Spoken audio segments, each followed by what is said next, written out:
dankie vir die Here, my broer is terug.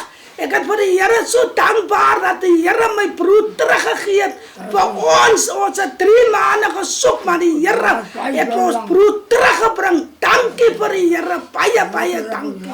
Ek is baie happy, baie happy. Baie happy, ek het my broer teruggekry.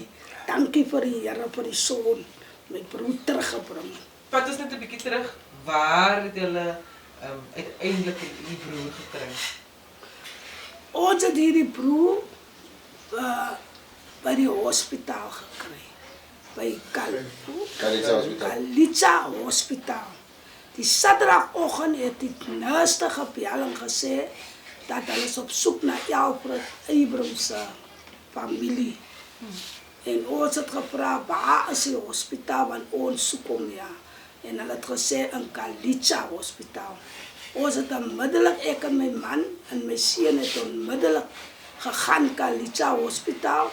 En ons het het gekry en ons was daar en toe kom kry ons hom daar lê. Ons het gevra, hoe het hy daar gekom? Hulle het gesê, hulle kan, die nurse het gesê, hulle kan self nie sê nie.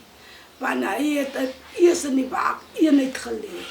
En dis die rede wat hulle nie weet hom ingebring het en hoe het hy daar gekom het. Maar hulle het vir ons gevra, hoe lang het ons hom gesoek? Toe sê ons, die is nou die 3de maand wat ons hom gesoek het. En hulle sê, hulle het na die families ook gesoek, maar omdat hy nie homself nie ken nie, hy ken nie waar hy gebly het, hy weet nie waar, self, wie is die families nie, het hulle vir hom gehou daar tot wanneer hulle die families gekry het. En ek dank die Here dat ons so 'n goeie antwoord gekry het van die Here af dat hy lewe. En hulle sê hy is gestamp van 'n kar, hulle het hom gekry, teen die sypaadjie lê. Ons weet nie wat 'n plek is hy gestamp, ons weet ook nie waar is hy gestamp, maar hy is gestamp. En die stamp het gemaak dat daar bloedvergifting in sy been gekom het, want sy been was klaar byna af, en toe moet hulle sy hele been afsit. Hoe voel in die stadium dat dit nou gebeur het, dat Alfred sy been verloor het, en jy het nou niks geweet nie?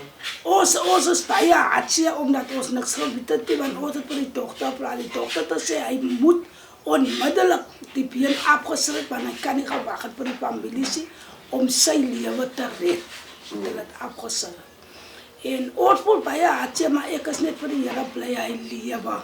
Sy been kan maar af is, maar die Here vir hom liewendag vir ons teruggegee. Daarvoor is ek vir die Here dankbaar en bly. So nou kan julle weer 'n koppie koffie drink in die oggend? Ja, ons kan nou weer 'n koppie koffie drink.